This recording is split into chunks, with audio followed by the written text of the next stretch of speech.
Well guys, तो मैं हूँ रॉकी और आप देख रहे हैं एलीट एफएन बनिया। और गाइज, इस वीडियो के अंदर हम एईडब्ल्यू के बहुत से मेजर अपडेट पर बात करेंगे।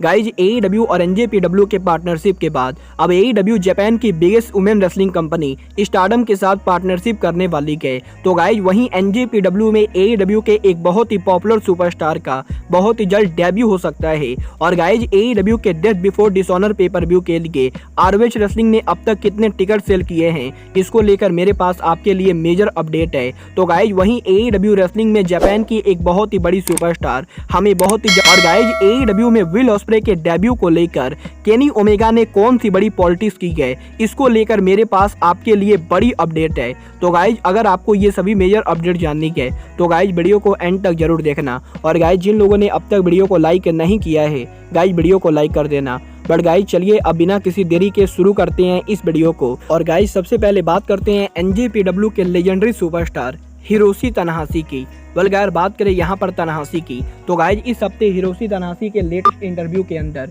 हिरोशी तनाहाशी ने एईडब्ल्यू सुपरस्टार ऑरेंज कैडी के एनजेपीडब्ल्यू में डेब्यू को लेकर बात की है, जहां पर हिरोशी तनाहाशी ने ये कहा है कि हिरोशी तनाहाशी ऑरेंज कैडी को एनजेपीडब्ल्यू पर देखना चाहते हैं। और गाइज, यहाँ पर हिरोशी तनाहाशी को लगता है कि अगर ऑरेंज कैडी एनजेपीडब्ल्यू पर जाते हैं तो गाइज, एनजेपीडब्ल्यू में ऑरेंज कैडी को काफी ज्यादा पॉपुलरिटी मिलेगी, क्योंकि गाइज यहाँ पर ऑरेंज कैडी का जिस टाइप का कैरेक्टर है वो कैरेक्टर जापानीज फैंस को काफी ज्यादा पसंद आएगा। और गाइज, यहाँ पर हिरोशी तनाहाशी को लगता है कि अगर ऑरेंज कैडी टोक्यो डोम में परफॉर्म करते गए तो गाइज, ऑरेंज कैडी को जापान की तरफ से one of the biggest crowd reaction मिलने वाला है। और गाइज, इसीलिए हिरोशी तनाहाशी एईडब्ल्यू सुपरस्टार ऑरेंज कैडी को एनजेपीडब्ल्यू देखना चाहते गए।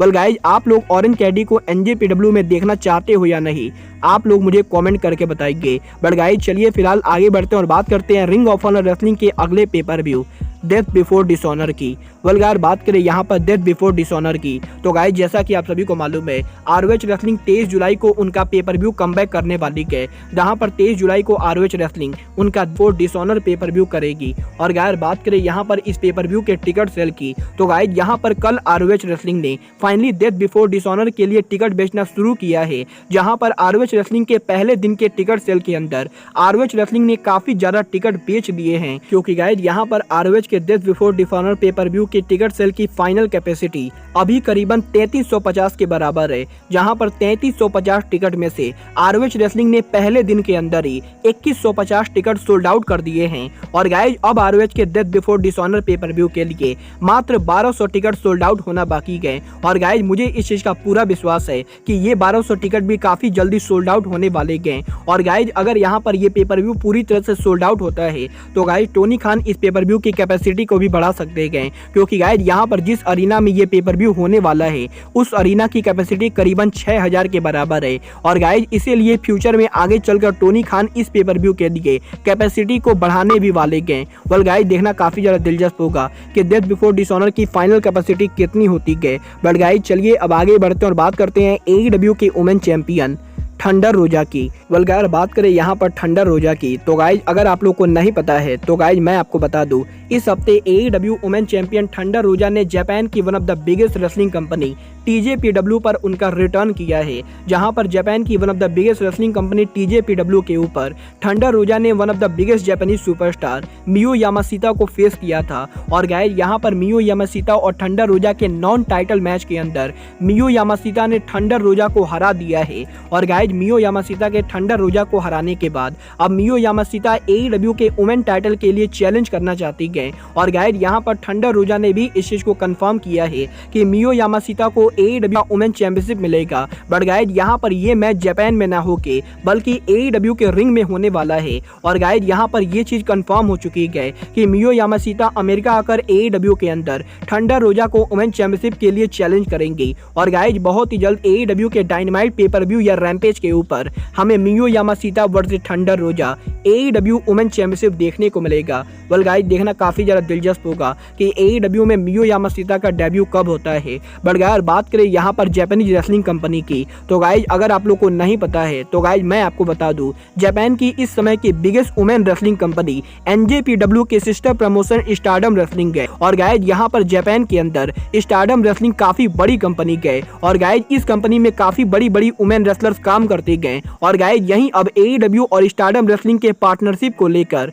रेसलिंग ऑब्जर्वर डेव मेल्जर ने काफी बड़ी अपडेट दी है, जहां पर डेव मेल्जर ने इस चीज को कंफर्म किया है कि AEW और TJPW के पार्टनरशिप के बाद अब AEW स्टारडम रेसलिंग के साथ पार्टनरशिप को लेकर बात कर रही है। और गाइज क्योंकि AEW NJPW के साथ पार्टनरशिप में है, तो गाइज इसीलिए स्टारडम रेसलिंग और AEW का पार्टनरशिप होना काफी ज्यादा लॉजिकल और बढ़िया होगा। और गाइज करंटली AEW के मैनेजमेंट और स्टारडम के मैनेजमेंट के बीच में पार्टनरशिप को लेकर काफी लंबी बात चल रही है। और गाइज इस चीज की बहुत ही तगड़ी पॉसिबिलिटी है कि बहुत ही जल्द टोनी खान स्टारडम और AEW के पार्टनरशिप को अनाउंस करेंगे। और गाइज पॉसिबली हमें AEW के अंदर स्टारडम रेसलिंग की काफी सारी रेसलर देखने को मिलेंगी।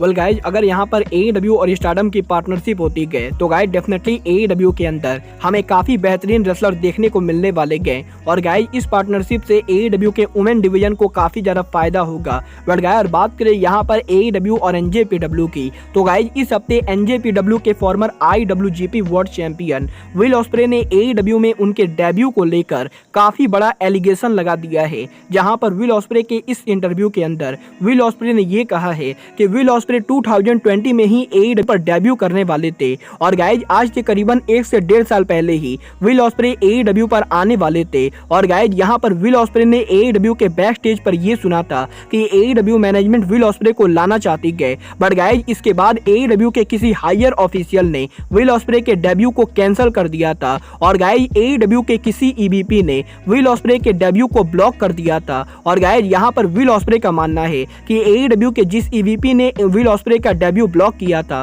वो EVP और कोई नहीं बल्कि विल ऑस्प्रे के बिटल राइवल केनी ओमेगा हैं। और गाइज यहाँ पर विल ऑस्प्रे का ये आरोप लगाना है कि केनी ओमेगा ने विल ऑस्प्रे के डेब्यू को ब्लॉक किया था।